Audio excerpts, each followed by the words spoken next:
दंडवत हो. स्मृतीस्थळ निरूपणाच्या आजच्या सत्रामध्ये 31 क्रमांकापासूनच्या स्मृती आपण श्रवण करणार आहोत. रजतम निर्वचनपूर्वक सत्वस्थ परिसांघने एकदी भटी म्हणितले श्रीचक्रधरांचा परिवारू राजस्तामस असे परिसत्वस्थ उठिती बैसती तैस्याची बैसावे उठावे. रजतम निर्वचन पूर्वक म्हणजे जे काही जीवाचे स्वभाव सांगितलेले आहेत. मनुष्य देह जेव्हा प्राप्त होतं त्याच्यासोबत त्याचं ते रज तम किंवा सत्वरूप प्रकृती त्या जीवाची असते आणि ज्ञानदेही किंवा भूत भजनाधिकार जो काही जोडलेला आहे, ज्ञानाधिकार जो जोडलेला आहे त्या भजनामध्ये, त्यामध्ये त्याची प्रकृती कशा प्रकारची आहे तशी प्रकृती, त्या प्रकृती अनुरूप परमेश्वर ते ज्ञान देतात. कारण की ते दैवपैकीच्या क्रिया करत असताना ते निष्पन्न झालेलं आहे. जसं बाईसांनी जी क्रिया केली, निर्हेतुक पूर्वभजन घडलं, त्यावेळी त्यांनी ती तमतम केलेली होती आणि त्याच्यामध्ये ती तमतम त्यांची इथे दिसते असं बोललं जातं. तशा प्रकारे आपल्याला कुठल्या प्रकृतीच्या ठाई आपण ते जोडलेलं आहे. सात्विक प्रकृती म्हणजे ज्यावेळी भूत भजन घडलं त्यावेळी सात्विक जर का आपण असू तर त्या आपल्याला ह्या देहामध्ये पण सात्विकताच राहणार आहे ज्ञानाचं आचरण करताना. आणि जर का कधी कधी बघायला मिळतं की ज्ञानाचरण आहे परंतु त्याच्या मागे तमगुण आहे, रजगुण आहे, सत्वगुण आहे, असं काहीतरी बघायला मिळत असतं. मग आपण म्हणतो मग एवढं ज्ञान झाल्यानंतर सुद्धा चिडचिड का आहे? कारण त्यामागचं कारण ते आहे. ज्ञानाच्या माध्यमातून ती गोष्ट नियंत्रित करता आली पाहिजे. ज्ञानाचा उपयोगच आपल्याला याच्यासाठी होतो. एक तर दोन गोष्टी याच्यामध्ये कळतात की आपल्याला काय पाहिजे हे कळतं आणि काय नको पाहिजे हे कळतं. याला ज्ञान असं म्हटलं जातं बरं का. आपल्याला काय पाहिजे एवढंच कळालं तरी त्याला ज्ञान म्हटलं जात नाही, आणि काय नको पाहिजे एवढंच कळालं तरी त्याला ज्ञान म्हणता येत नाही. म्हणून स्वामींनी काय केलेलं आहे, पर आणि आवर अशा दोन्ही प्रकारचं ज्ञान दिलं. जिथे जायचं नाही त्या जीव देवता प्रपंचाचंही ज्ञान दिलं, आणि जिथे जायचं आहे त्या परमेश्वराचंही ज्ञान आपल्याला दिलेलं आहे. आणि ज्ञान देवनी उतराई होती, ते मार्ग माळेकाराचे दृष्टांते परमेश्वर आपल्याला दाखवतात. आणि इथून पुढे त्या ज्ञानाचं जे काही आचरण आहे, चरित्रामध्ये आलेलं आहे की ज्ञानाचे कार्य ऐसे जे ज्ञानापाठी वैराग्य उपजे, म्हणजे ते वैराग्य उपजलं पाहिजे आपल्याला. किंवा ज्ञानाचे कार्य ऐसे जे ज्ञानापाठी भक्ती उपजे, म्हणजे ज्ञान झाल्यानंतर ईश्वर भक्ती जी आहे ती आपली वृद्धिंगत झाली पाहिजे. किंवा ज्ञानाचे कार्य ऐसे जे ज्ञानापाठी ज्ञान उपजे, म्हणजे ज्ञानापाठी ज्ञानच आलं पाहिजे. ज्ञानापाठी अज्ञान येता कामा नये, ज्ञानापाठी अन्यथा ज्ञान येता कामा नये.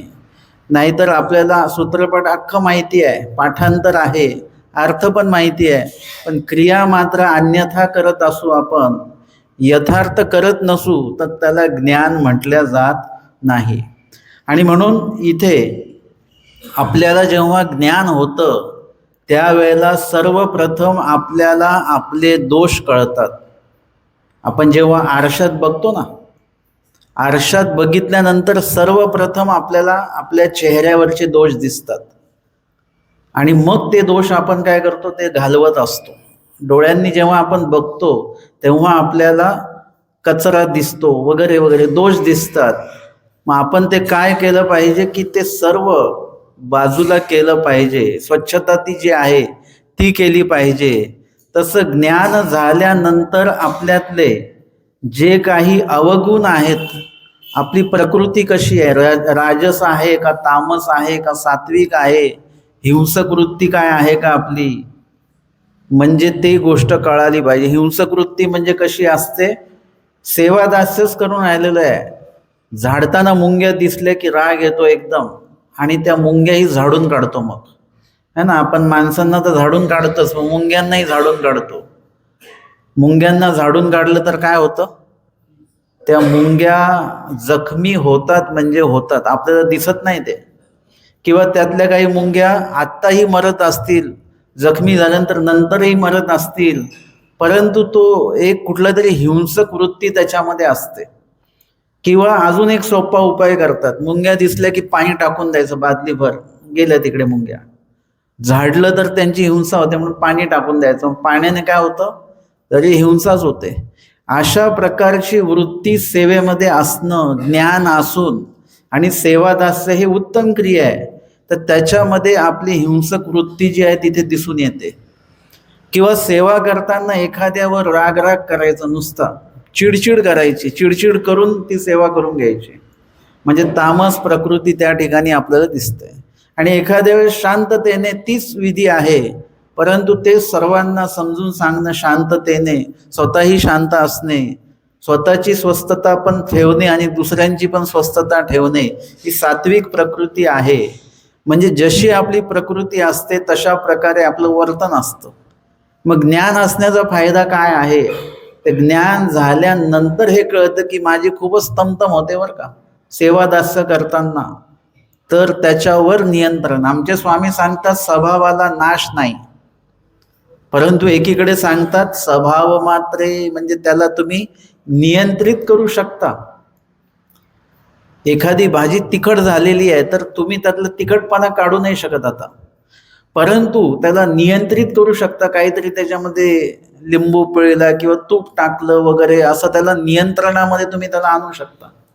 तसं ज्ञानाचं जे काही आचरण आहे, हे ज्ञानाचं आचरण त्या आपल्या दोषयुक्त प्रकृतीवर उपाय आहे. जसं भट्टोबासांनी वगैरे सांगितलं, राजसा तामसा आठन प्रधान. आपली प्रकृती तामस असेल, हिंसक असेल, रागीट असेल, आपण जास्तीत जास्त एकांक भाग जो आहे त्याचा उपयोग घ्यावा, म्हणजे जास्त लोकांमध्ये मिसळू नये, बोलण्यावर नियंत्रण आणावं, आणि मानसिकतेमध्ये आपलं चिंतन वाढवावं. म्हणजे काही अशा गोष्टी ज्या आहेत त्या गोष्टी आपल्याला कराव्या लागणार आहेत. आणि म्हणून सांगतात की एकिदी भटी म्हणितले, म्हणजे काहीतरी विषय झाला, रज तम सत्व युक्त प्रकृती ह्यावर काहीतरी विषय झालेला असेल, आणि ते म्हणतात श्री चक्रधरांचा परिवार राजस तामस असे, म्हणजे नुसतेच सात्विक आहे अशातला भाग नाही. राजस तामस असे म्हणजे राजस तामस सुद्धा प्रकृतीचे लोक इथे गुरुकुळामध्ये आहेत बरं का. जसं आपण निरूपणापुरते शांत असतो, परंतु निरूपण झाल्यानंतर मात्र नंतर आपली जी काही मूळ प्रकृती आहे ती जागृत होत असते, तोपर्यंत आपण सगळे शांत असतो. मग मूळ प्रकृती काय आहे, ती प्रकृती कधी जागृत होत असते, एकटे असताना नाही. कुणाचा तरी संपर्क आला, 1 2 3 लोकांचा, की मग ती मूळ प्रकृती आपली जागृत होत असते. मग तामस तर तामस पद्धतीने आपण, राजस तर राजस, हिंसक तर हिंसक, जशा पद्धतीचे आपण आहोत तशी प्रकृती आपलं कार्य करत असते. आणि म्हणून सांगतात की स्वामींचा जो परिवार आहे, आपण बघितलं उपदेश झाला म्हणजे सगळे सात्विक झाले का, दीक्षा घेतली, वेश परिवर्तन केलं, म्हणजे सगळे सात्विक झाले का, नाही. अनुसरले सगळे म्हणजे सगळे सात्विक झाले का, नाही. त्यांची जी मूळ प्रकृती आहे ती तशी राहणार, म्हणजे ती राहणार. परंतु काय होतं की पुढे सांगतात परिसत्वस्त उठिती बैसती, परंतु विशेषता अशी आहे, ह्यामध्ये अनुसरलेले 700-800 गुरुकुळामध्ये सगळ्या प्रकृतीचे साधक आहेत, राजस तामस वगैरे, परंतु स्वामींचं ज्ञान झालं आणि जर का आचरण झालं तरच बरं का, नुसतं ज्ञान झाल्याने नाही. कारण की नुसतंच ज्ञान मोचक सांगत नाही तर दास्य मोचकही सांगतात. नुसतंच ज्ञान मोचक नाही, कारण स्वामी सांगतात मग परमेश्वराचे ज्ञान एका मोचक तसं एका अमोचक देखील. मोचक म्हणजे ज्ञानाचं आचरण जो करेल त्याच्यासाठीच ते मोचक ठरतं. परंतु नुसतं जर का ज्ञान घेतच राहिलो आपण, आचरणच नाही केलं त्याचं, तर तेच ज्ञान अमोचक होण्यासाठी सुद्धा, म्हणजे ज्ञान अमोचक नाही आहे, परंतु आपलं कर्तृत्व जे आहे ते मात्र अमोचकत्वाचं कार्य आपण करत असतो. आणि म्हणून इथे सांगतात की त्या ज्ञानाचं कार्य उतरलं पाहिजे. तर मग आपण एखाद्या समजा चहा बनवताना त्याच्या अद्रक टाकतो, ते म्हणतात उकळा त्याला चांगलं. कशासाठी उकळा? ते उतरलं पाहिजे त्याच्यामध्ये तो तिखटपणा त्याचा. तसं नुसतंच टाकलं आणि उकळलंच नाही तर ते उतरणार नाही. तसं नुसतंच ज्ञान घेतलं तर ते आपल्यामध्ये उतरणार नाही. ते ज्ञान उतरण्यासाठी आपल्याला आचरणच करावं लागतं. दुसरं तिसरं त्याला कुठलाही उपाय नाही आहे. आणि जर का ते उतरलं तर मग आपली जी मूळ प्रकृती राजस तामस जशी दोषक असेल ती त्याच्यामध्ये दबल्या जात असते. आणि काय होतं, जसं तूप टाकलं की काय होतं, भाजीला किंवा वरणाला ते तुपाचं एक चव यायला लागते. मूळ चव जी त्याची आहे ती थोडी दबून जाते.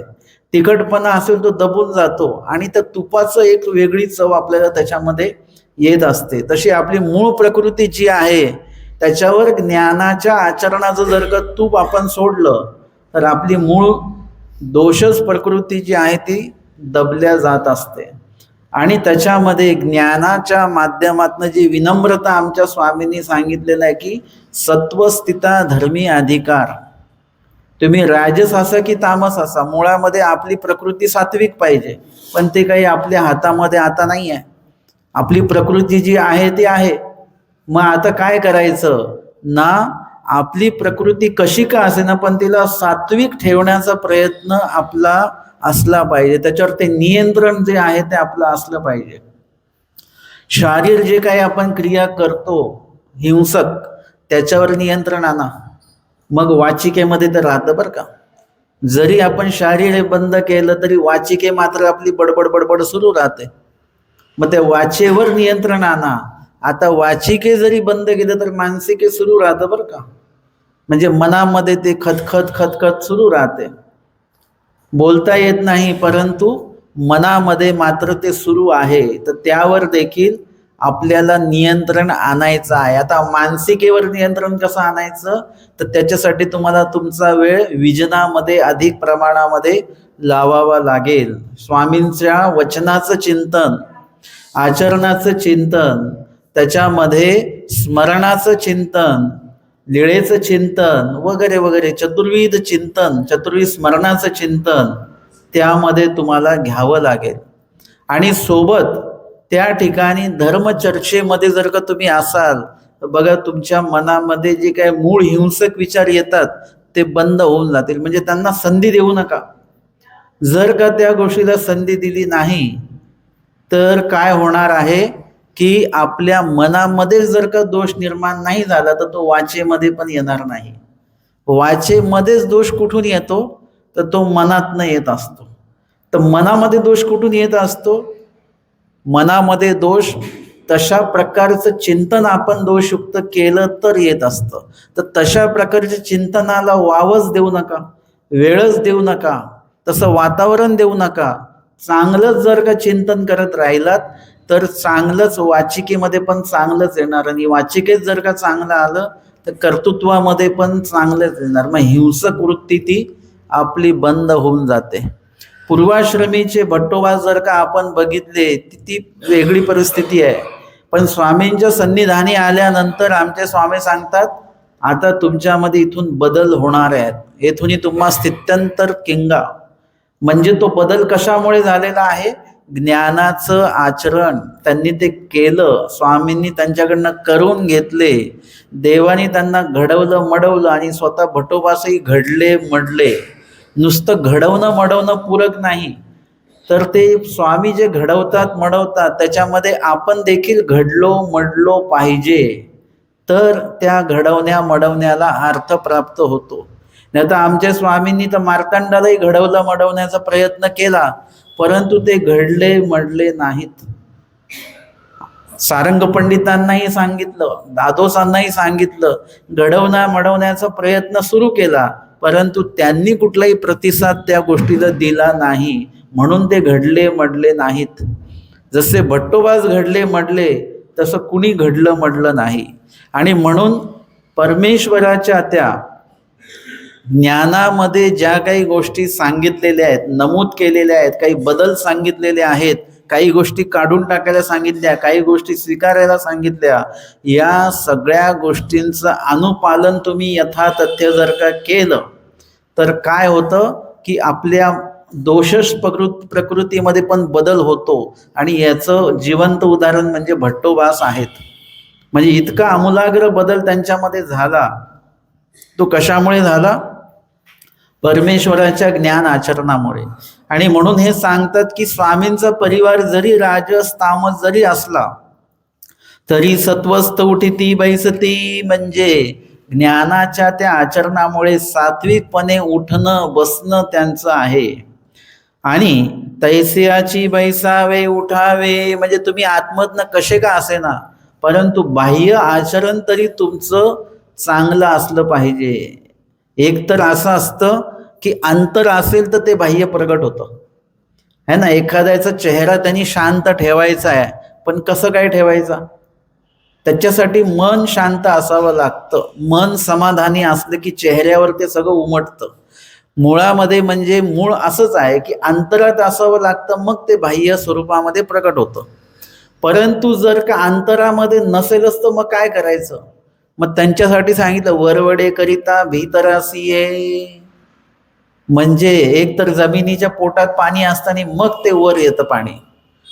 तसं नसेल तर ना जमिनीवर पाणी साठवा, मग ते जमिनीच्या पोटात झिरपत झिरपत झिरपत वेळ लागेल त्याला, परंतु ते जमिनीच्या पोटात जाईल. तशा प्रकारे कदाचित आपल्याकडे ते गुण नसतील तर आपल्याला गुणाची साठवण करावी लागेल. तशा प्रकारे उठावं बसावं लागेल सात्विक प्रमाणे. स्मरण नाही होत तरी डोळे बंद करून स्मरणाला बसावं लागेल. स्मरण होत नाही आत्मधनं, परंतु स्मरणाची बैठक बाह्य तरी करावी लागेल. डोळे बंद करावे लागतील, चिंतन सुरू करावं लागेल. आणि हळूहळू हळूहळू वरवडे करिता भीतरासी ये. यदा कदाचित आपल्याला वरवडे आपल्याला जमून नाही राहिलं, परंतु तुमचा तो अभिनय बघून तुमच्या बाजूचे म्हणतील अरे हे स्मरण करत आहेत तर आपणही यांच्याशी बोलू नये, आपणही स्मरणाला बसावं, म्हणजे आपण अनेकांच्या स्मरणाला कमीत कमी निमित्त तरी व्हावं, अनेकांच्या विधी कार्याला निमित्त तरी व्हावं. आपण सेवा करतोय बघून अनेक जण येतील सेवा करायला, त्याला निमित्त तरी व्हावं. कदाचित त्याच्यामुळे आपल्यातला मूळ दोष जो आहे तो कमी होईल किंवा त्याच्यावर काहीतरी नियंत्रण आपलं होऊ शकतं. आणि म्हणून इथे आयस्याची उठावे बैसावे म्हणजे सात्विकपणेच उठावं बसावं. तुम्हाला किती राग असेल मनामध्ये तरी देखील तो क्रियेमध्ये आणि तो वाचेमध्ये येऊ द्यायचा नाही. तेवढं तरी नियंत्रण आपण करू शकतो. आणि म्हणून इथे जे काही दोष आहेत असं काही समजायचं नाही की कोणी सगळेजण निर्दोष आहेत. सगळेजणच दोषी असतात किंवा सर्वजणच कुठल्या ना कुठल्या काहीतरी दोष त्यांच्यामध्ये असतोच, कुठल्या तरी दोषाचं प्रधानत्व असतं. परंतु ते काय करत असतात? त्यांच्या विधी आचरणातनं त्या दोषावर ते विजय मिळवत असतात. आणि म्हणून इत्यादी प्रकारे आपल्याला काय करायचं आहे?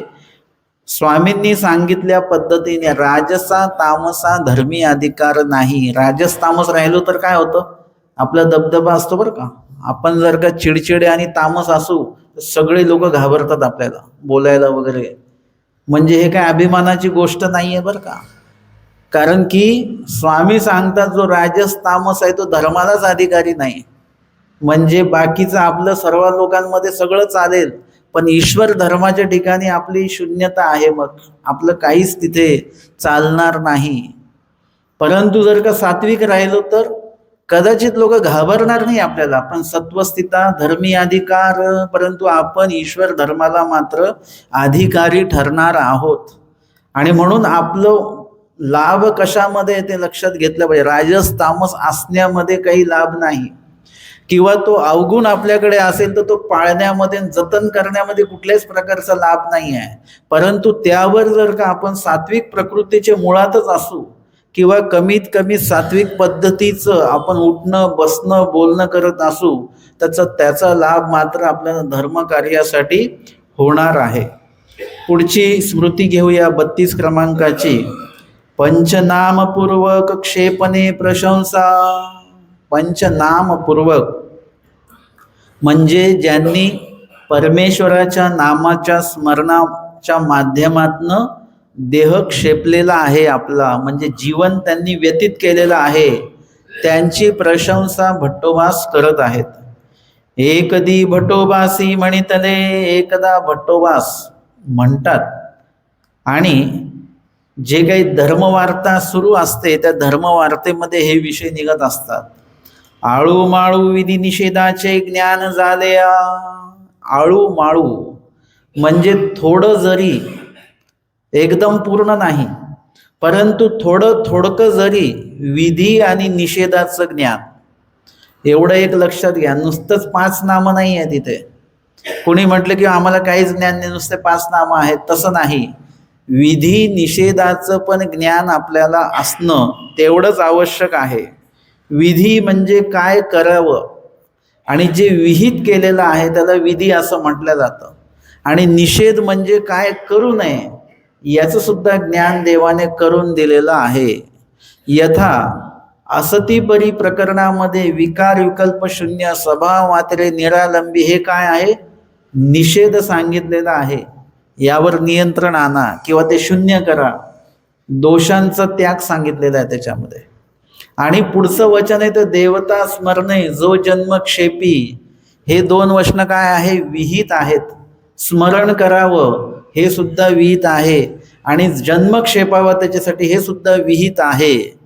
आणि त्याची फलद्रुपता काय होते, हे विधी आचरण केलं आणि निषेध जर का आपण चुकविले तर त्याचं फलद्रुपता काय आहे ते शेवटच्या वचनामध्ये सांगितलेली आहे की तयासी परमेश्वर पुनरुपी आपला संबंध देते.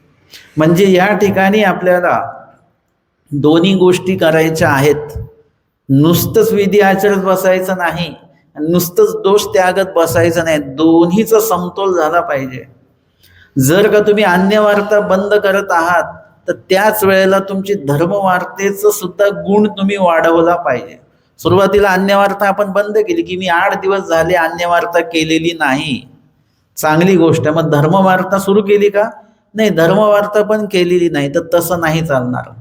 दोष काढला तर ती जागा जी रिकामी होते त्याला गुणाचं स्पर्श संपर्क त्या ठिकाणी असावा लागतो. आमचे स्वामी सांगतात अहंतेचे मूळ सकंदी काढायला सांगितलं, मग ती जागा रिकामी ठेवायची का ना, ते तर शांतीचे रोप लावावे. दुसरं काहीतरी तिथे येण्यापेक्षा उगवण्यापेक्षा तिथे शांतीचं रोप आपल्याला लावता आलं पाहिजे. सात्विकतेचं गुणाचं विधीचं रोप तिथे लावता आलं पाहिजे.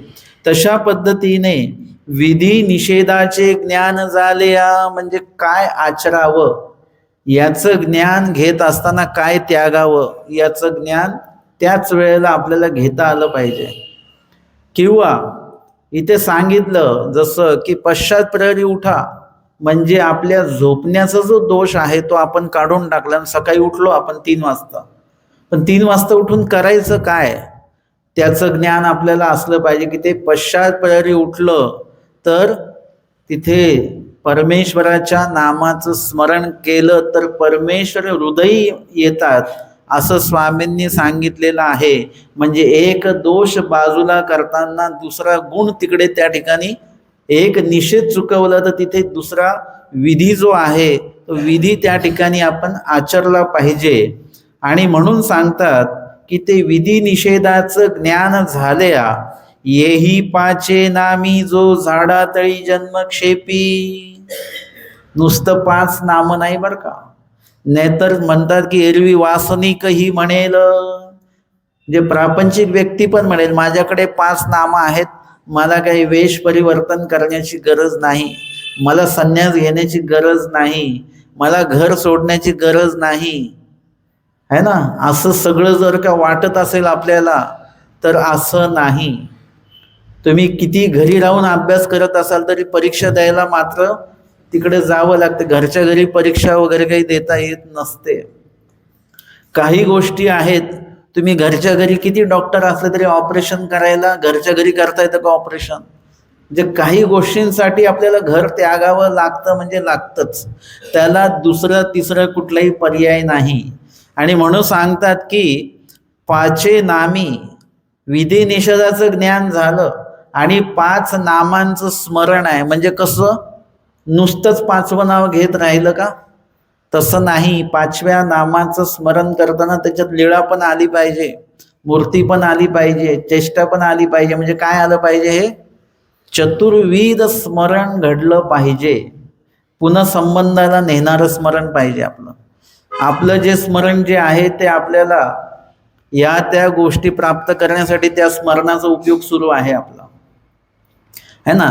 नाशिवंत आणि अशाश्वत गोष्टींसाठी आपण स्मरण करत आहोत, परंतु शाश्वत गोष्टींसाठी म्हणजे जे परमेश्वर आहेत आणि परमेश्वराचं जे स्वरूप आहे त्या स्वरूपाचा जो आनंद आहे या कार्यासाठी ते स्मरण विहित केलेलं आहे. आणि म्हणून त्यासाठी स्मरण करावं. बाकीच्या गोष्टी आपोआपच होतात, त्याच्यामध्ये समाविष्ट आहेत ते.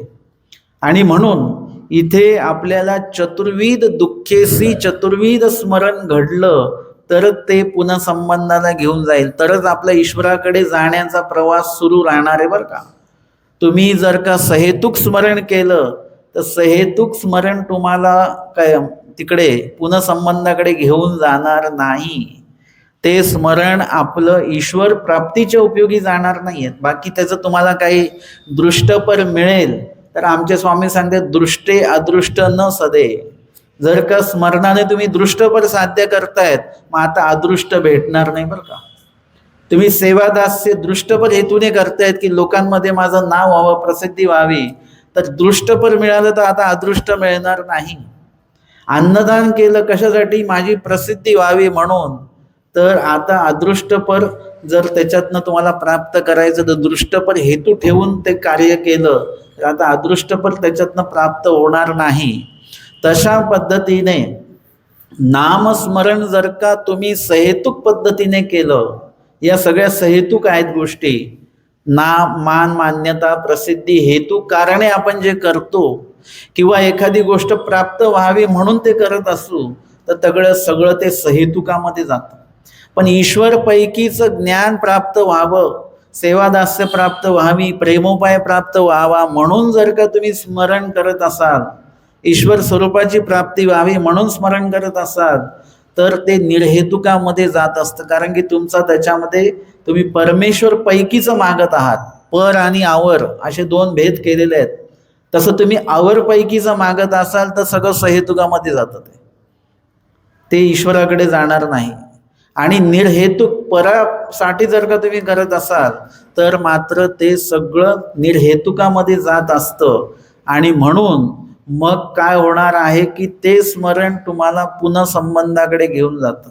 आमचे स्वामी सांगतात ना, ज्ञाने विन वैराग्य, हे वचन असं आहे, व्यापक पद्धतीने आहे. त्या ज्ञानाच्या पुढे प्रत्येक गुण तुम्हाला लावा. जसं वैराग्य गुण स्वामींनी तिथे ठेवलेला आहे, ज्ञानाशिवाय वैराग्य नाही, तसं मी म्हणत असतो की ज्ञानाशिवाय ज्ञान देखील नाही. ज्ञान काढताना देखील ज्ञान थोडंसं असावं लागतं बरं का आपल्याकडे, की आपल्याला कसलं ज्ञान काढायचं आहे ते ज्ञान देखील असावं लागतं. किंवा ज्ञानाशिवाय भक्ती देखील नाही. भक्ती जर करायची असेल तरी त्याला पण ज्ञान असावं लागतं. ज्ञानाशिवाय स्मरण देखील नाही. स्मरण कशासाठी करायचं आहे याचं देखील ज्ञान आपल्याला असावं लागतं. आणि स्मरण कसं करायचं आहे याचं पण ज्ञान असावं लागतं. स्मरण काळपर्यंत करायचं आहे याचं देखील ज्ञान असावं लागतं. भिक्षेचं ज्ञान असावं लागतं. सगळ्याच आमच्या स्वामींनी पूर्ण किती घास घ्यावे, किती जेवावं, किती न जेवावं, काय सोडावं, कसला परिच्छेद करावा, अशा बारीक सारीक सगळ्या गोष्टींचं निरूपण जे आहे ते लीळेद्वारे वचनाद्वारे केलेलं आहे. आणि म्हणून ते जे स्मरण आहे नुसतंच 5 नामं आहेत आणि 5 नामांची माळा आपण फिरवतोय, तर तसं नको, त्याच्यामध्ये स्वामींचा आठव असला पाहिजे.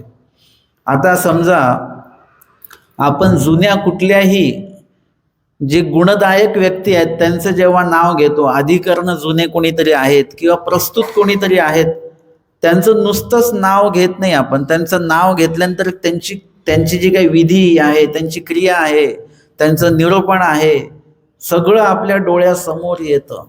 त्यांचं स्मरण आहे हे सगळं डोळ्यासमोर आपल्या येतं. म्हणजे एखाद्या व्यक्तीचं नाव घेतल्यानंतर नुसतंच नाव नाही आपण घेत बसत, नाव तर एकदा दोनदाच घेतो, पण त्यांच्या क्रियेबद्दल आपण भरभरून बोलतो. तशा पद्धतीने आपण जर का चक्रधर स्वामींचं नाम घेत असू तर नुसतंच नाम घेऊन नाही चालणार. त्या लीळेंच्या चिंतनामध्ये आपल्याला जावं लागेल. देवाने काय काय केलेलं आहे, काय काय सांगितलेलं आहे, काय नाही करायला सांगितलेलं आहे, हे सगळं समोर आलं पाहिजे. आणि विधी निषेधाचं ज्ञान होण्यासाठी तुम्हाला वचन पाठांतर असणं हे खूप गरजेचं आहे. महानुभावपंथीय साधक वर्षानुवर्षे पारायणाच्या पुस्तकांमध्ये अडकलेला आहे. आपल्या पंथात जेवढी पारायणाची पुस्तक खपतात ना, तेवढे सूत्रपाठ वगैरे कोणी विकत घेत नाही. पारायणाची पुस्तकं भरपूर विक्रीला जातात आणि वर्षानुवर्ष आपले साधक दत्तात्रय कवच, संकष्टोत्तर पंजरू वगैरे ह्या पारायणामध्ये अडकलेले आहेत. त्याच्यामुळे त्यांचा कुठलाही ज्ञानस्तर वाढलेला नाही आहे आणि त्या पारायणामुळे कुठेही तुम्ही पुनःसंबंधाला जाणार नाही आहे. आणि मुळात म्हणजे श्री चक्रधर स्वामींनी ते कुठेच सांगितलेलं नाही आहे. जर का कोणी मला विचारलं की आम्ही संकटात आहोत, आम्ही काय केलं पाहिजे, तर श्री चक्रधर स्वामींनी काय उपाय सांगितला आम्हाला? नामाचे 10 ठाय सांगून ठेवलेले आहेत. नाम एकच आहे, परंतु त्या नामाने 10 लाभ होणार आहेत. मग त्या 10 लाभ जर का होणार आहेत, त्याच्यामध्ये सगळंच आलं की नाही? संकट आली, साह्य आलं, वेद झाला, बोध झाला, अनुसरण झालं, स्मरण झालं, ईश्वर प्राप्ती झाली. एका नामाने जर का हे सगळं मिळूनच राहिलेलं आहे, तर मी परत दुसरे उपाय का सांगू तुम्हाला? मी डायव्हर्ट का करू, इकडे तिकडे का पळापळी करायला लावू, जर का सगळं इथेच आहे ना? आधीच्या काळामध्ये कसं होतं की काय आजारपण आलं की सगळे औषधे किचनमध्येच असायची. आता आपण इकडे तिकडे पळापळ करतो ना, इकडे औषध घ्यायला जा, तिकडे औषध घ्यायला जा. पण आपल्याला जर का सगळी औषधं माहिती असतील, एखादा उपाय आपल्याला असा माहिती असेल, तर सर्व दोषांवर आणि सर्व गुणांवर एकच उपाय आमच्या स्वामींनी सांगितलेला आहे, श्रीमुखे. तो नामस्मरण विधी सांगितलेला आहे. तुम्हाला आवड नाही आहे, तुम्हाला बोध नाही आहे, तुम्हाला अनुसरण होत नाही आहे, तुम्हाला स्मरण होत नाही आहे, तर नामाचंच तुम्हाला साह्य घ्यावं लागेल. आणि अशा वेळी संकट आलं तर तरी देखील नामस्मरण चालूच ठेवा. म्हणजे आत्ता जे काही तुम्ही करत आहात काही गोष्टी, त्या श्री चक्रधर स्वामींनी श्रीमुखे कुठेच सांगितलेल्या नाही आहेत. आणि आमच्या पंथाचा पहिला नियम असा आहे की येत आधीन होईजे आणि येथुनी म्हणितले. येथुनी या शब्दाचा अजूनही आपल्याला वाक्य कळलं की नाही कळलं माहीत नाही. देवानी सांगितलं तेच करायचं आहे. आणि जे आम्ही तुम्हाला सांगू ते सुद्धा देवानी सांगितलंय का हे पहिले पडताळून बघायचं. मी तर सांगत असतो की मी पण जे तुम्हाला सांगतो ते पण पडताळून बघा. हे बाबा सांगतायत, ते हे दादा सांगतायत, ते देवानी सांगितलेलं आहे का? आहे का कुठेतरी लिळेत आलंय का? त्याचं प्रमाण तुम्हाला भेटलं तरच माझं पण ऐकायचं, नाही तर माझं सुद्धा काही ऐकण्याची आवश्यकता नाही. मी पण जे सांगेल त्याला पण वचनाचं प्रमाण भेटलं पाहिजे, तुम्हाला लिळेचं प्रमाण भेटलं पाहिजे, तरच ते करायचं. आता मग सांगा की नाम स्मरणाला प्रमाण आहे की नाही? आहे की नाही? नामाचे 10 ठाय धडधडीत सांगितले. आपण काय करतो? काही लोकांना आम्ही रोज नामाचे 10 ठाय वाचतो. नामाचे 10 ठाय रोज वाचू नका, ते काही पारायण नाही आहे. नामाचे 10 ठाय उपयोगामध्ये आणा आणि ते आपल्याला त्याच्यामध्ये जे सांगितलं की त्याची प्रमाणं दिली आहेत की यांनी नामस्मरण केल्यामुळे यांना काय काय लाभ झाला, ते आम्हाला रोज वाचून नाही काढायचं आहे. आम्हाला त्या नामाचा उपयोग घ्यायचा आहे, नामाचं स्मरण करायचं आहे. आणि म्हणून भट्टोबास म्हणतात की विधी निषेधाचं ज्ञान होण्यासाठी आपल्याला परत वचनांकडे जावं लागेल. वचनांचे अर्थ आपण जे काही पारायण करत असू ते थोडा तुम्ही बंद करून बघा आणि सूत्रपाठ पाठांतर करा, त्याचे अर्थ जाणून घ्या, एक एक टप्पा पुढे जा. वर्षानुवर्ष ठीक आहे, सुरुवातच्या काळामध्ये आपण नवीन उपदेश आहोत, त्यावेळेला आपण ह्या गोष्टी केल्या असतील, परंतु इयत्ता वाढली पाहिजे ना, आपली ज्ञानस्तर वाढला पाहिजे आपला. महानुभाव पंथाचे जे ग्रंथ आहेत, लीळाचरित्र आहे, सूत्रपाठ आहे, स्मृतिस्थळ आहे, त्याच्यात मार्गरूढी आहे, वृद्धाचार आहे, ते कधी वाचणार आपण? हे लोक खूप लोक ते वाचत नाही आहेत. आता तर मार्गशीर्ष महिना चालू आहे, तर ते कितीतरी वेळा म्हणे अमकं पारायण वाच, तमकं पारायण वाच. चक्रधर स्वामींनी कुठे सांगितलेलं आहे का, हे पहिले लक्षात घ्या. किंवा त्या पुस्तकांची निर्मिती, त्या स्तोत्रांची निर्मिती कधी झाली, केव्हा आली, त्याच्या आधी काय करत होते भट्टोबास वगैरे, याची पण पडताळणी जर का आपण केलीच नाही तर कसं होणार? भट्टोबासांनी काय सांगितलं की विधी निषेधाचं ज्ञान ते कशात होणार आहे? ते सूत्रपाठातनं होणार, ते लीळाचरित्रातनं होणार, काही गोष्टी तुम्हाला स्मृतिस्थळातनं कळणार, ते वाचलं पाहिजे. आणि पाचे नामी म्हणजे त्यासाठी स्मरणाची जी काही साधना आहे ती आपली असली पाहिजे. जो झाडातळी जन्मक्षेपी, आणि अशा प्रकारे जो जन्मक्षेपेल, आपलं जे काही आयुष्य आहे ते झाडातळी क्षेपी, म्हणजे त्या ठिकाणी स्मरण करताना जे काही विजनस्थळ सांगितलेलं आहे, म्हणजे आपल्या आयुष्याचा बहुतांश काळ हा विजनामध्ये गेला पाहिजे. आता जे प्रापंचिक लोक आहेत ते काही विजनस्थळी सतत नाही जाऊ शकत, ते जिथे आहेत तिथे त्यांनी त्या गोष्टीला विजनस्थळ तयार केलं पाहिजे. तशी एक बैठक जी आहे ना, काही लोक काय करतात, घरामध्येच असं ते कॅबिन तयार करतात आणि ऑफिस घरामध्येच करून घेतात ते, म्हणजे बाहेरचा आवाज येऊ नये वगैरे आहे ना. म्हणजे आपण द्रव्य कमावण्यासाठी व्यवस्था केली की नाही, तसं आपण घरातल्या घरामध्ये असं एक विजनस्थळ तयार करू शकतो. आपण जेव्हा घर बांधतो तेव्हा सगळ्या गोष्टी त्याच्यात तयार करत असतो, जे जे लागणार आहेत. त्यावेळेला आपण देवपूजेचं पण एक ठिकाण तयार करतो, जिथे देवारा ठेवायचा, विशेष ठेवायचे. तशाच पद्धतीने आपल्याला स्मरणही करायचं आहे, आणि ते विजनात्मक स्मरण झालं पाहिजे, किंवा शास्त्र चिंतन करायचं आहे, अशा प्रकारची पण व्यवस्था आपण घरामध्ये करता आली पाहिजे. कमीत कमी ती सुरुवात तरी आपली घरी झाली पाहिजे. आणि मी काल सांगितल्याप्रमाणे आपण कधीतरी आठवड्याला पाखा मासा विजनस्थळ एखादं गावाबाहेर म्हणा, किंवा आश्रमामध्ये म्हणा, मंदिरामध्ये म्हणा, कधीतरी आपण जाऊन तिथे तशा प्रकारे वास्तविक विजन पण आपण केलं पाहिजे. आपण जर का असं थोडंसं शेताच्या वगैरे जवळ राहत असू तर आपण कधीतरी आठवड्यातनं एकदा ते तरी विजन, झाडातळी विजन जे आमच्या स्वामींनी सांगितलेलं आहे, ते विजन देखील आठवड्यातनं एकदा, महिन्यातनं एकदा करायला हरकत नाही. म्हणजे आपल्या शरीराला तो व्यासंग जो आहे तो लागला पाहिजे, ती सवय जी आहे ती लागली पाहिजे. एकदम मार्गात गेल्यानंतर एकदम नवीन नाही वाटलं पाहिजे. नाही, हे नवीन नाहीये, मी महिन्यातनं एकदा का होईना मी विजन करतो, ती सवय मला आहे, हे अनुसरणानंतर, मार्गात गेल्यानंतर आपल्याला ते नवीन असं नाही वाटलं पाहिजे. आणि म्हणून सांगतात, जो जन्मक्षेपी म्हणजे अशा प्रकारे जो आचरण करणारा व्यक्ती आहे तो जरी वाया जाय, म्हणजे तो जर का वाया गेला म्हणजे तो वाया जाणारच नाही. काय काय करायचं याच्यामध्ये? एक तर आपलं सत्वस्थपणे आपल्याला उठायचं बसायचं आहे.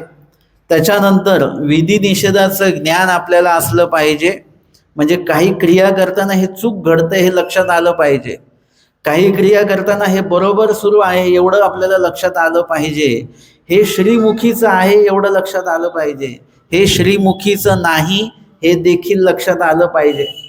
आता जर का मला कोणी म्हटलं की 11 दिवे रोज जाळत जा, तर माझ्या लगेच लक्षात येईल की हे श्रीमुखीचं नाही. पण जरा मला कोणी जर का म्हटलं की रोजचं तुम्ही स्मरण करत जा, तर माझ्या लक्षात येईल अरे हे श्रीमुखीचं आहे बरं का. कोणी जर का म्हटलं की रोजचे तुम्ही वचनांचं पाठांतर करा, तर हे आमच्या स्वामींचं आहे, श्रीमुखीचं आहे. रोजचं कोणी लीळा वाचा म्हटलं तर हे आमच्या स्वामींनी सांगितलेलं आहे ना, लीळेंचं चिंतन आमच्या स्वामींनी सांगितलं. पण कोणी जर का मला म्हणालं की हे पारायण वाचा, तर ते मात्र मी लगेच बघितले, हे तर आमच्या स्वामींच्या काळामध्ये पारायण नव्हतंच हे या स्तोत्राचं. स्वामींनी हे सांगितलेलं नाही आहे. मग जे स्वामींनी सांगितलं तेच आता मला करायचं आहे. एवढं तरी ज्ञान आपल्याला असलं पाहिजे, जे विहित आणि अविहित काय आहे, श्रीमुखीचं काय आहे आणि शोक्ती शास्त्रोक्ती लोकोक्तीचं काय आहे, एवढं तरी ज्ञान आपल्याला आयुष्यामध्ये असलं पाहिजे. आणि 5 नाम चतुर्विस स्मरण जे आहे, चतुर्विध दुःखेसी ते, आणि तेणीसी जर का जन्म क्षेपला झाडातळी, म्हणजे घरी नाही, झाडातळी जर का तो जन्म क्षेपला किंवा मार्गामध्ये जर का तो जन्म आपण क्षेपला, तर तो व्यक्ती वाया जात नाही. तेवढं जरी भरपूर काही आचरण त्याच्याकडनं होऊन नाही राहिलं, भरपूर काही परिच्छेदही त्या व्यक्तीकडनं होऊन नाही राहिलेला आहे, परंतु एवढं जरी त्यांनी मार्गात राहून केलं, घरी राहून हा आचार होत नाही. हे पण एक लक्षात घ्या. घरचं एक वातावरण आपलं वेगळं आहे, घरातली जी आसक्ती आहे ती एक वेगळी आहे, बाकी काय अडीअडचणी असतील तो भाग वेगळा, प्रकृती काय असेल तो भाग वेगळा, तब्येत काय म्हणते तो एक भाग वेगळा. परंतु या सगळ्या गोष्टी करण्यासाठी कुठेतरी स्वदेश स्वग्राम आणि संबंधियांचा त्याग हा जो आहे हा तेवढाच महत्त्वाचा आहे, त्याच्याशिवाय ती गोष्ट होत नसते. आणि म्हणून एवढं जर का केलं तर तो भट्टोबास म्हणतात की तो जरी वाया जाय तरी मी या धाडीला होय, म्हणजे तो वाया जाणार नाही. आणि जर का तो वाया जर का गेला तर त्याला जबाबदार मी असणार आहे, एवढी शाश्वती भट्टोबासांनी दिलेली आहे. याचा अर्थ की तो जो व्यक्ती आहे, तो जो जीव आहे, तो अजिबात वाया जात नाही, तो ईश्वराच्या उपयोगी लागतो. म्हणजे हे लक्षात घ्या, ती खूप अभ्यास करायची पण गरज नाही आहे आणि खूप काही धडपड करायची गरज नाही आहे. काही विशिष्ट देवानी असे मुद्दे सांगितलेले आहेत, तेवढं जरी केलं, जसं सांगितलं की विकाराची शून्यता, विकल्पाची शून्यता, या गोष्टी जर का केल्या, वासनिकाने जीव देवता प्रपंचातली आसक्ती काढून ईश्वराच्या ठिकाणी ती जर का लावून दिली आहे, विशिष्ट वेळापर्यंत प्रपंच झाल्यानंतर प्रपंचातली आसक्ती काढा आणि ते ईश्वराच्या ठिकाणी लावा. एक तुम्ही आता जोपर्यंत मुलगा लहान आहे तोपर्यंत त्याचा हात धरून तुम्ही चालता, पण आता एकदा तो मोठा झालेला आहे, आता त्याचा हात धरायची काही गरज आहे का? नाही. त्याला आता चालू द्या त्याचं स्वतंत्रता. प्रपंचाला एकदा चालतं करा आणि त्याला स्वतंत्र करून द्या. तुमच्यामुळे प्रपंचात काही अडलं नाही पाहिजे अशा प्रकारचं व्यवस्थापन करा. आणि विकल्प शून्य देवतेला शरण जाऊ नका, देवता जनित क्रिया करू नका. काल परवा पण सांगितलं की खड्यांच्या अंगठ्या ज्योतिषाकडनं घेतलेल्या मानभाव साधक जर का घालत असेल तर तो ईश्वराचा साधक नाही, तो देवतेचा साधक झाला. म्हणजे येत राहून सुद्धा देवताजनित क्रिया करणं याला विकल्प असं म्हटलं जातं. मग तो छोट्या मोठ्या विकल्पामध्ये ते मोडतं. आपल्याला त्या अंगठ्या काढता आल्या पाहिजेत, विकल्प शून्य झालं पाहिजे. आणि स्वभावावर नियंत्रण वासनिकाने देखील केलं पाहिजे, कारण त्याला स्मरण करायचं आहे सकाळी उठवून. कुठे जर का सेवादास्य प्राप्त झालं तर ते त्याला करायचं आहे, त्याच्यासाठी स्वभावावर नियंत्रण. कुठे मार्गात जर का तो गेला तर शिळं पाक त्याला खावं लागणार आहे, म्हणून नियंत्रण.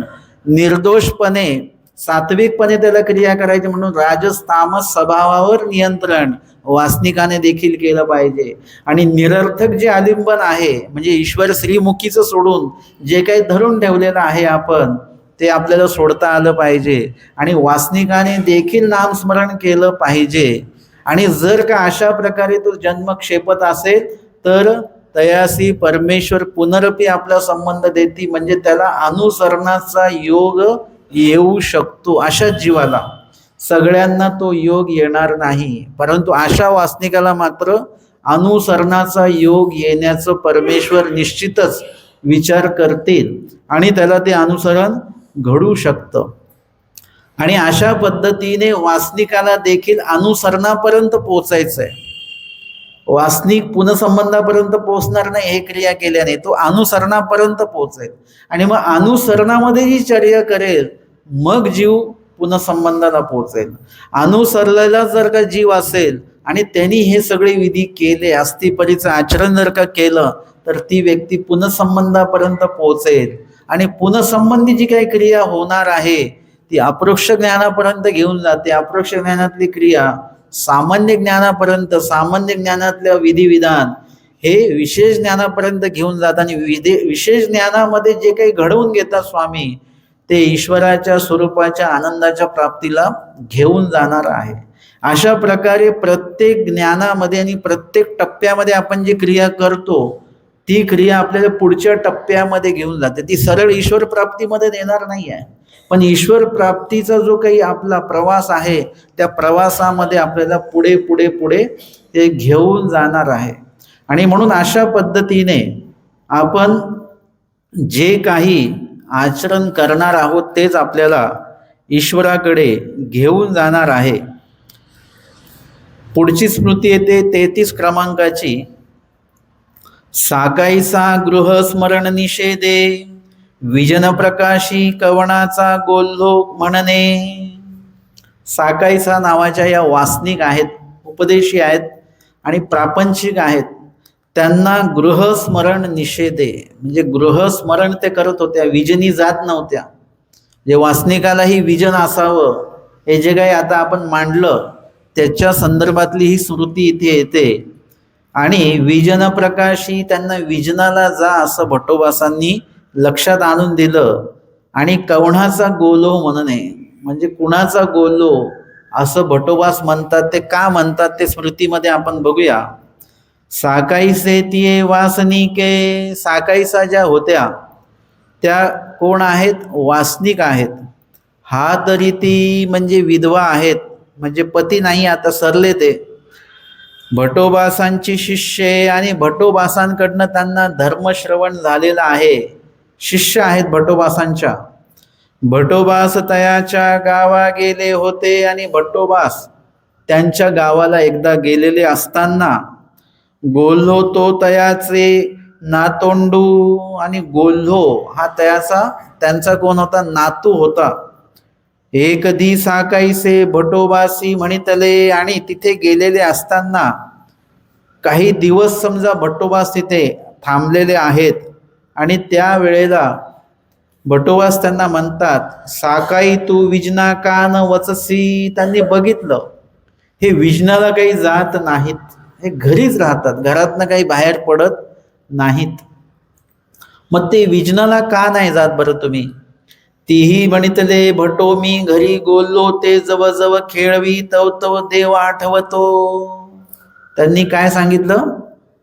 जव जव मी माझ्या नातवांना खेळवते तेव्हा तेव्हा माझं नामस्मरण जे आहे ते सुरू राहत असतं. म्हणजे नामस्मरण म्हणजे कशाने नामस्मरण आहे? आता हे फक्त वाचेने, शब्दाने ते नामस्मरण असणार आहे, परंतु अंतरामध्ये काय आहे?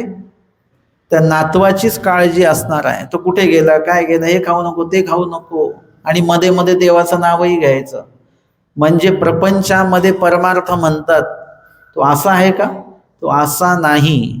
आपलं सगळं आसक्ती तिथे आहे.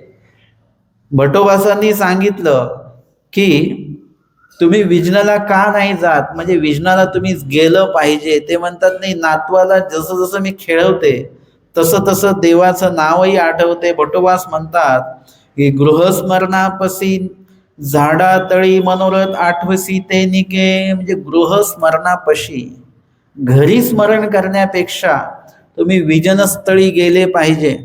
आणि विजनस्थळी जरी तुम्ही मनोरथ आठवले तिकडे तरी चालतील. आता हे कसं सांगितलेलं आहे की विजनस्थळी गेलंच पाहिजे ही निश्चिती आहे. आणि कदाचित तिथे तुम्ही मनोरथ केले तरी चालतील, म्हणजे स्मरण नाही केलं तरी चालेल. परंतु हे लक्षात घ्यायचं, भट्टोबासांनी असं म्हटलं म्हणजे असं करायचं का आपण की तिथे जाऊन मनोरथ माळका आठवत बसायच्या का? नाही. भट्टोबासांनी जे सांगितलेलं आहे ते काय सांगितलेलं आहे हे पण लक्षात घेतलं पाहिजे. की जर का आपण विजनस्थळी गेलो, आता समजा म्हटलं की घरी आपण आता काय करायचं, कंटाळा आला, चला मंदिरात. मग गेलो मंदिरात, मंदिरात आलो तर निरूपण सुरू होतं, बसलो आपण. आता इथे निरूपण जे सुरू आहे ते कानावर पडणार की नाही पडणार? पडेलच. किंवा स्मरण सुरू आहे, सगळे स्मरणाला बसलेत, आपणही बसा. म्हणजे इथे विचार करत करत जरी स्मरण केलं तरी घर सोडलं की नाही? म्हणजे ज्यामध्ये आपली आसक्ती आहे, जसं ते पशु असतो ना, पशुला त्या खुंटा भवंती बांधलेला आहे, त्याला मोठा दोर बांधलेला आहे, तो बैल किंवा ते पशु कुठे जरी गेला तरी त्या खुंटापासून तो वेगळा नाही होऊ शकत. तसं आपण कुठेही फिरलो तरी आपलं जे काही घर आहे त्या घराशी आपण असे बांधलेलो आहोत की त्याचा ओढा इथून तिथून कुठेही फिरलो आपण चौफेर तरी परत आपण घरी जाण्याची ओढ असते वगैरे. परंतु काही वेळासाठी आपण ती आसक्ती सोडली ना, घर सोडलं, मंदिरामध्ये आलो, ईश्वर साधक आपल्याला चतुर्विध साधन तिथे भेटले, म्हणजे काही वेळासाठी आपण त्याग केला, त्याग घडला म्हणा किंवा त्याग केला म्हणा, जे पण आहे, पण विजनस्थळी आलो. बघा, घर त्यागण्याचा जो विचार आहे आणि विजनस्थळी जाण्याचा जो विचार आहे याच्यामध्ये देखील योग्यता आहे, विचारामध्ये देखील योग्यता आहे, आचारामध्ये तर योग्यता आहेच आहे, परंतु उल्लेख देखील होत नाही. काही लोकांना अनुसरावा असा उल्लेखच नाहीये बरं का, अजिबात नाही. काही लोक तरी म्हणतात की बाबा आम्हाला अनुसरायचं आहे, एवढं जरी ते म्हणत असतील तरी भरपूर झालं. काही लोकांचा उल्लेखही नाही आणि वाचिके देखील नाही. काही लोकांचं कमीत कमी उल्लेख होतो आणि मग ते वाचेमध्ये का होईना येऊन तरी राहिलंय. ते जर का सरले ना असेच तर लोक म्हणतात बरं का की त्यांचं अनुसरणाचं खूप चालू होतं बरं का, अनुसरण घ्यायचं, त्यांना घडलं नाही परंतु त्यांची तळमळ भरपूर होती, हे बोलल्या जातं. म्हणजे कमीत कमी उल्लेख तरी आपला चांगल्या कार्याचा असला पाहिजे. जे उल्लेख झालं तेच वाचिकेमध्ये येतं आणि जे वाचिके झालं ते प्रत्यक्ष क्रियेमध्ये यायला वेळ लागत नाही. आणि म्हणून नुसतंच तुम्ही जरी म्हटलं की मला स्नान करायला जायचंय बरं का, एवढ्या प्रपंचाच्या दोषरूपी विचारातनं गुणरूपी विचार आपल्या मनात येतो, हे सुद्धा काही कमी नाही, चांगलंच आहे. आणि मग त्याचं वाचिके करत असाल हे सुद्धा चांगलं आहे, आणि प्रत्यक्ष तुम्ही स्नान करायला जाता हे सुद्धा चांगलं आहे. तसं घर सोडण्याचा विचार मनामध्ये येणं, विजनाला जाण्याचा विचार मनामध्ये येणं, यामध्ये सुद्धा गोमट आहे, योग्यता आहे. थोडीशीच असेल, एकदम थोडी असेल, पण योग्यता आहे, अयोग्यताजनक विचार नाही येतो. तशा पद्धतीने आता जर का त्या साकाईचा जर का विजनाला गेल्या तर आता ते तिथे नुसतंच मनोरथ माळगा करतील का? नाही. प्रपंचामध्ये भरपूर आसक्ती म्हणून थोडा प्रपंचिक विचार पण राहील, परंतु तिथे ते म्हणतील मी विजनाला आलेली आहे, मी नामस्मरणाला आलेली आहे, तर कमीत कमी काही वेळ का होईना ते नामस्मरण तर करतीलच की नाही, म्हणजे त्याचं गोमट त्यांना लागेल. विजनस्थळी जाण्याचा विचार आणि विजनस्थळी येण्याचे कष्ट याच्यामुळे कुठेतरी त्यांची थोडीशी अयोग्यता नासल्या जाईल आणि ते त्यांचे स्मरण वाढवण्याला ते कारणीभूत ठरेल. मग आपण म्हणू शकतो की आधी माझं स्मरण होत नव्हतं, परंतु मी आश्रमामध्ये मंदिरामध्ये विजनस्थळी जाऊन माझं स्मरण थोडंसं वाढलं, घर सोडण्याची सवय झाली, म्हणजे योग्यता आपली त्याच्यामध्ये वृद्धिंगत होत असते. आणि तिथे सांगतात की गृहस्मरणापशी झाडातळी मनोरथ आठवसी ते निके. गृहस्मरणापशी म्हणजे गृहस्मरण देखील करायचंच आहे, घरी देखील स्मरण करायचंच आहे, परंतु ते स्मरण तेवढं पूरक ठरत नाही. जसं मी म्हणत असतो की घरामध्ये मॉर्निंग वॉक करता येतं का आपल्याला? कोणी म्हटलं मी घरातल्या घरातच करेल, नाही, त्याच्यासाठी असं बाहेरच पडावं लागतं. तशा पद्धतीने गृहस्मरण देखील करताना ते जसं पाहिजे तसं होत नाही. कारण तुम्ही जरी डोळे बंद करून बसलात तरी कुठे काय वाजले तर काय झालं, कोण आला असेल, आता कोणाचा फोन आला असेल वगैरे वगैरे, हे सगळे विचार चालू राहतात. कोणाचा घरी काय बोलण्याचा आवाज आला तर लगेच तिकडे कानोसा जातो आणि आपली आसक्ती असल्यामुळे काय झालं काय नाही याचा विचार चालू राहतो. म्हणजे आपण तिथे अनासक्त होत नाही, म्हणून ग्रही जसं तसं स्मरण होत नाही. तेवढं स्मरण जर का तुम्ही विजनस्थळी केलं, ते थोडं जरी केलं तरी त्याचं काहीतरी इथल्यापेक्षा गोमट त्याचं तिथे जास्त लागणार आहे. आणि म्हणून ते म्हणतात की मनोरथापसी तेत निद्रा कीजे ते निके. आणि पुढचं वाक्य अजून एक भट्टोबासांनी सांगितलं की विजनस्थळी मनोरथ कीजे हे ठीक आहे ग्रहस्मरणापाशी, परंतु मनोरथ करणे हे सुद्धा दोषजनक आहे. तुम्हाला तिथे जाऊन विजनस्थळी जाऊन मनोरथच करायचे असतील त्याहीपेक्षा तिथे जाऊन निद्रा करा, झोपा तिकडे जाऊन. आमचे स्वामी काय सांगतात, अन्य वार्तेपसी निद्राचा. पण होऊ शकतं का तसं? तुम्ही प्रयत्न करून बघायचा. धर्मवार्ता करताना आपल्याला निद्रा येते, झोपच येते, एकदम कंटाळा येतो.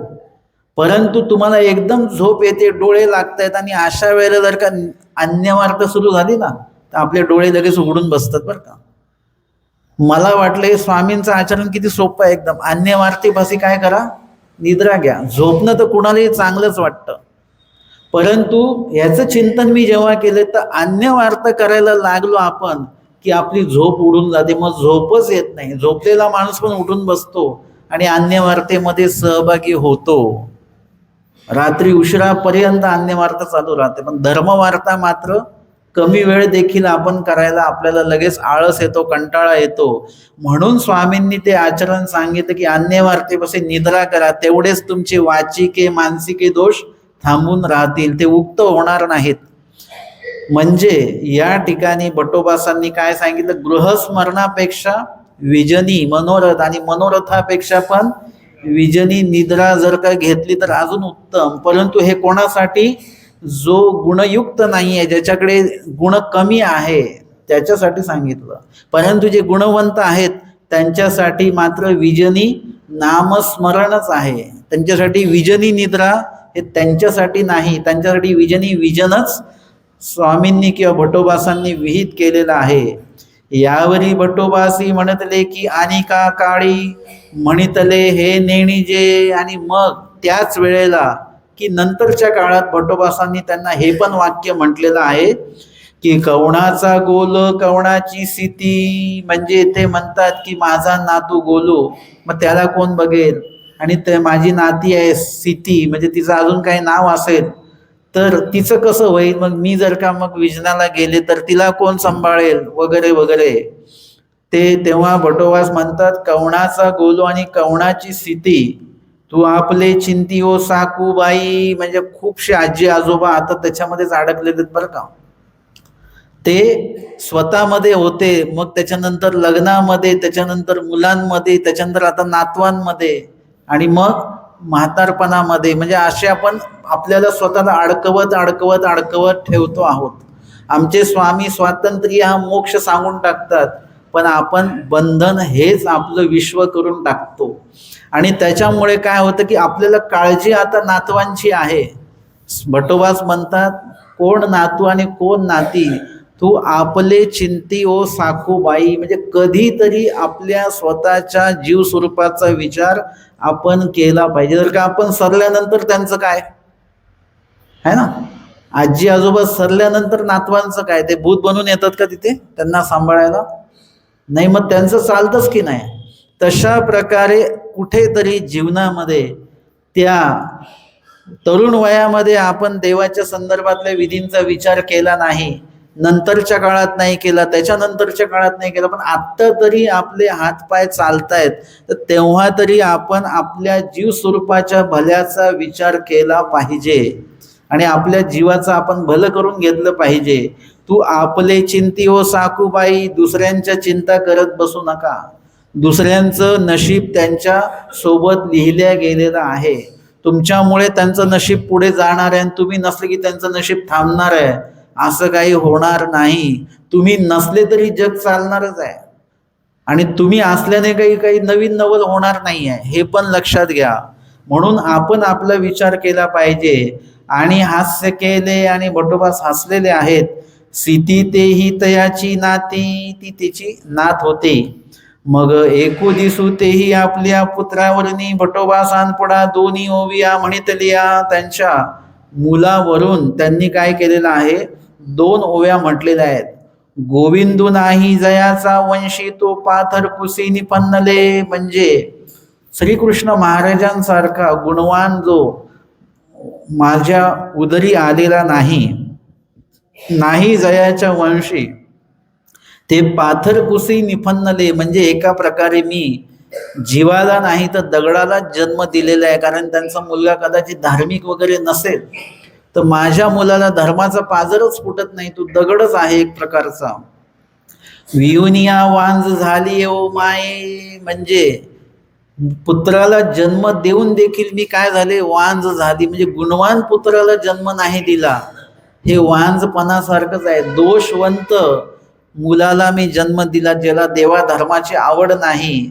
पुत्र न धरीची पाय गोविंदाचे. म्हणजे माझा पुत्र काही देवाला शरण यायला तयार नाही. आणि त्याच्यामुळे त्यांनी हे या बटोबासी ऐकिल्या. आणि बटोबासांना त्यांनी ज्या या ओव्या आहेत त्या ऐकवलेल्या आहेत. अशा प्रकारे आजच्या सत्रामध्ये आपण स्मृतिस्थळाच्या 31, 32 आणि 33 अशा 3 स्मृत्या ज्या आहेत त्यावर श्रवण आणि चिंतन केलेलं आहे. धन्यवाद.